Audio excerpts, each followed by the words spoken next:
భార్య కాపురానికి రావడం లేదంటూ అత్తింటికి నిప్పు పెట్టాడు ఓ అల్లుడు. ఈ ఘటన సంగారెడ్డి జిల్లా దౌలాపూర్ గ్రామంలో ఆలస్యంగా వెలుగులోకి వచ్చింది. 2018లో జలాల్పూర్ గ్రామానికి చెందినటువంటి నాగరాజుకు దౌలాపూర్ గ్రామానికి చెందినటువంటి లావణ్యతో వివాహం జరిగింది. మద్యానికి బానిసై అదనపు కట్నం కోసం వేధిస్తుండడంతో కొన్ని నెలల కిందట ఇద్దరు పిల్లలతో కలిసి లావణ్య పుట్టింటికి వెళ్ళిపోయింది. అయితే ఈ నెల 14వ తేదీన అత్తింటికి వెళ్ళినటువంటి నాగరాజు అర్ధరాత్రి పెట్రోల్ పోసి నిప్పంటించి తలుపులు వేసేశాడు. ఇక ఇంట్లో నుండి పొగలు రావడం గమనించినటువంటి స్థానికులు మంటలు ఆర్పడంతో ప్రమాదం తప్పింది. అత్త భార్య ఫిర్యాదుతో కేసు నమోదు చేసుకున్న పోలీసులు నాగరాజును అరెస్ట్ చేసి రిమాండ్కి తరలించారు.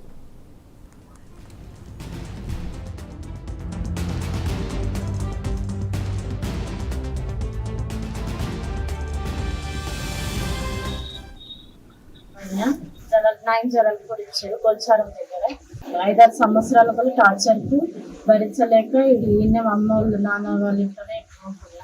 అయితే మధ్యలో ఒకసారి వెళ్ళినప్పుడు టార్చర్లు పెట్టినప్పుడు మందు తాగిన హాస్పిటల్ నుంచి మా నాన్న వాళ్ళు మా అమ్మ వాళ్ళు తీసుకొని వచ్చారు. వస్తే మధ్యలో 2 సంవత్సరాలు అవుతుంది. తీసుకొని వచ్చి ఇక్కడనే ఉన్నా. అయితే మధ్యలో ఒకసారి ఫోన్ చేసి ఇల్లు తలగబెడతా అనేసి అన్నారు. అయితే మధ్యరాత్రి 1 గంట రాత్రి వీడియో కాల్ తలగబెట్టినాక వీడియో కాల్ చేసి